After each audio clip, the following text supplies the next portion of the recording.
You're like, next week, dog.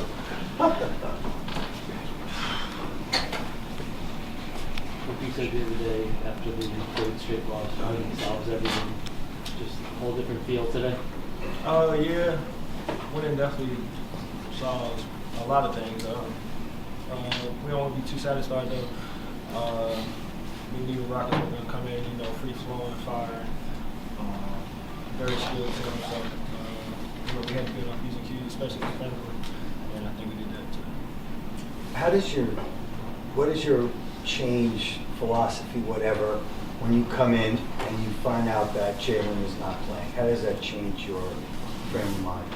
I think when I'm coming off the bench, the game's kind of like already moving, so I try to be aggressive right when I come in. When I'm starting and I find out that I'm starting, I try to get everybody involved a little bit early and make sure everybody has a feel for the game offensively, and then try to be more aggressive as the game goes on. That's something to continue to keep learning, and really just nothing really changes on defensive end. They'll try to come in, compete, get stops, and do anything to help the team win. Do you feel more responsible for the scoring when Jalen's out? Everybody has to pick it up when one of your best players is out, whether that be scoring, defense, leadership. You miss a lot of things when really basically an all-star is out. So everybody just has to be a little bit better. Tips are saying that you're out there just playing, but your teammates clearly wanted you to get that 40. Were you hearing that from them and pushing you to get that? Yeah, they were pushing me to get 40 and also trying to get that 10th assist. Just speaks to the great teammates that I have each and every day. I'm blessed to be able to come in and have not only great basketball players, but have great people. I don't take that for granted at all, having great teammates, because everybody doesn't have it. Did you say that those two, did I hear you right? You said those two free throws were the two most nervous free throws you've taken? Yeah, I was, yeah, for sure. It was tougher than probably a game-winning free throw, just because I started thinking about all the work that I put in throughout the whole summer, really throughout my life.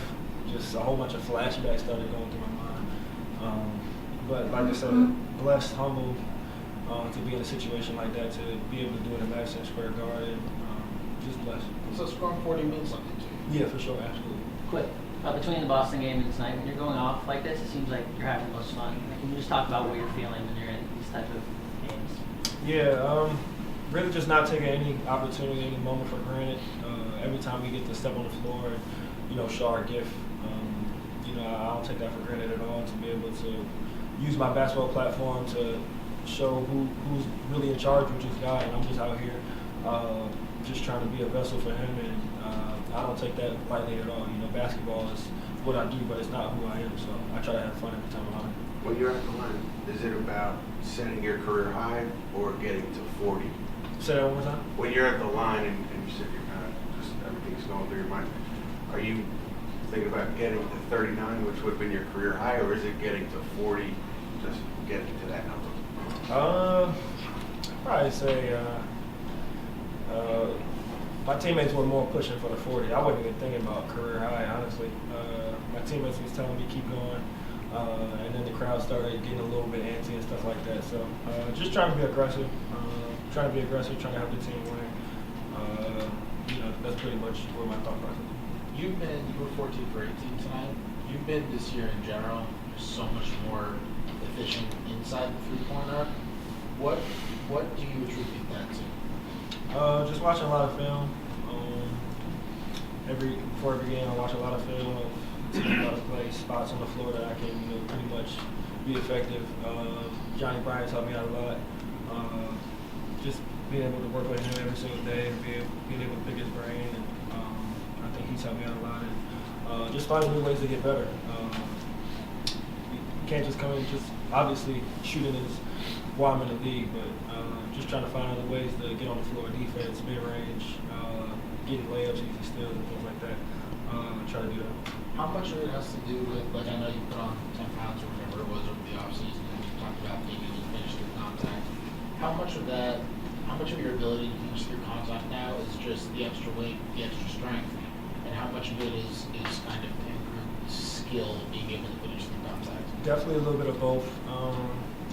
I think the weightlifting, my guy Reese in Miami, we were going at it as far as working out and weightlifting pretty much 4 times a week, 5 times a week, and it was pretty rigorous. So just glad to see that I can continue to keep improving my body and things like that to try to everything. It all comes back to everybody says the offense, but the defense as well is what's being able to keep me on the floor and being able to help the team have success. So trying to continue to do that. What do you concentrate on? Is that upper body, lower body? A little bit of both, a little bit of upper body and lower body.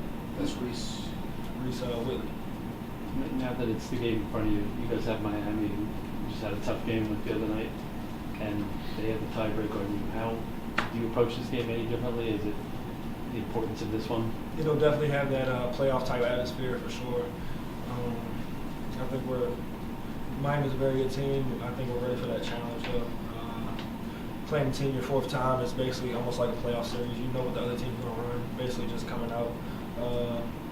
It's got to be the hungrier team. So we know Miami's a great team.